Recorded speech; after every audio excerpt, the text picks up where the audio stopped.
To soda, yes. And junk food. Soda and junk food. I'm terrified of the day when my metabolism. And I think I've earned the right provided to me in the Bill of Rights. People like Adam Lanza don't. I am part of a well-regulated militia of this state that you govern, and I would be called on by you at times of tragedy and national emergency. I wouldn't be much good with a musket and a single-shot 22 caliber bolt-action rifle. You should focus your attention on mental illness, school safety, illegal firearms sales, drugs, and violent video games in the hands of adolescents. I belong to a local rod and gun club, along with many respected veterans of many different wars, and I think they deserve the right to bear arms. Thank you. Sure. Well, thank you.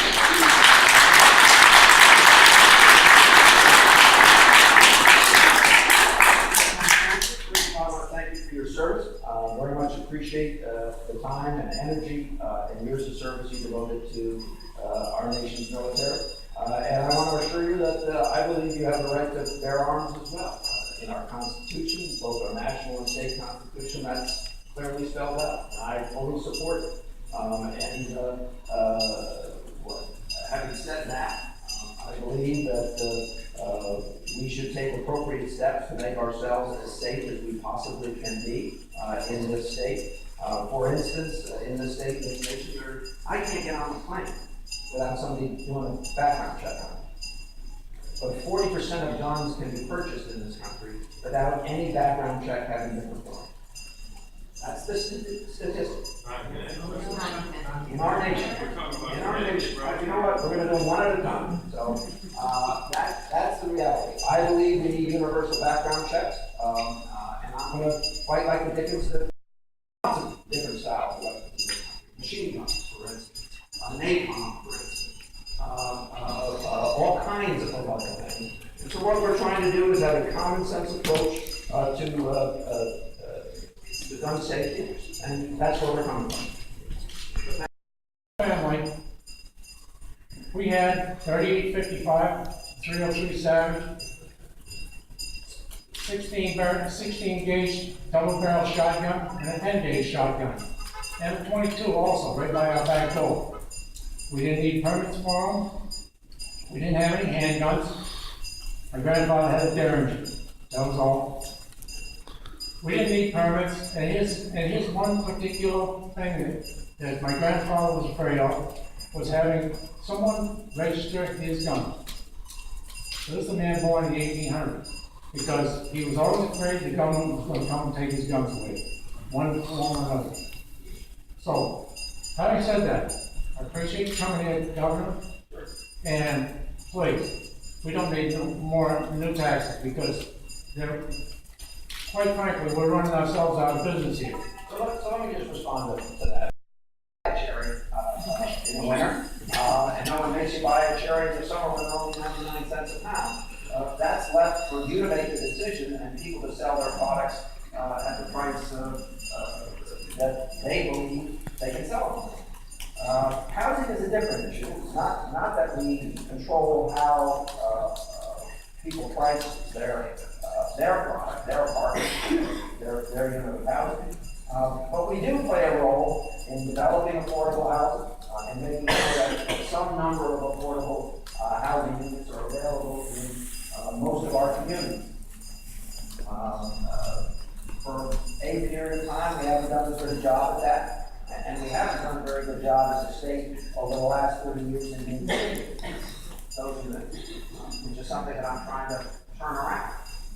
Making major investments in making sure that we stop losing the units that we have, and we replace the ones that we've allowed to deteriorate to too great an extent. And in those communities that are desirous of having more worker housing, to make money available for the building of those. But we just don't, in our country, control prices, with a few exceptions. Some utilities, right? in emergency situations. We don't allow, in the aftermath of a big storm, we don't allow gas companies to raise their prices overnight or hotels to raise their prices over, in emergency situations we do that. The last time as a nation that we had any great experiment with price control was during the Nixon administration. And I think that was probably in 1971, if I remember correctly. In the 70s, 60s, a house mortgage was $300, maybe at that. And within 2 or 3 decades, it's escalated 3 or 4 times that. And just not to veer off too much, but the divorce rate, it's a shame in the judicial system, the fair. And I'm not trying to be disagreeable. I'm not a CFO,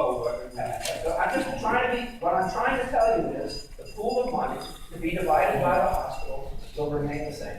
It's not going to change.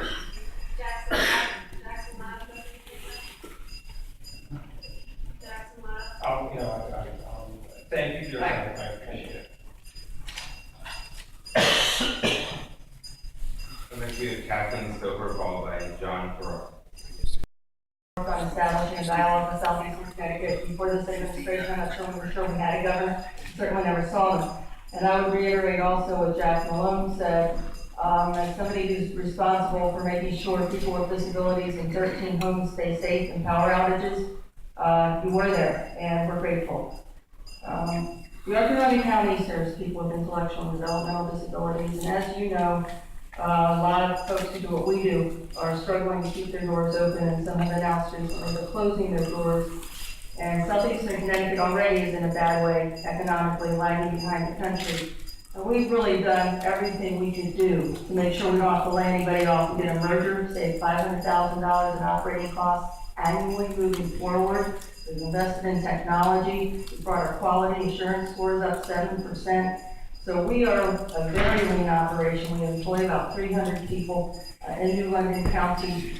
And now we need to come up with, by 2014, another $300,000 to comply with the unfunded mandates of the Affordable Care Act, which I do support.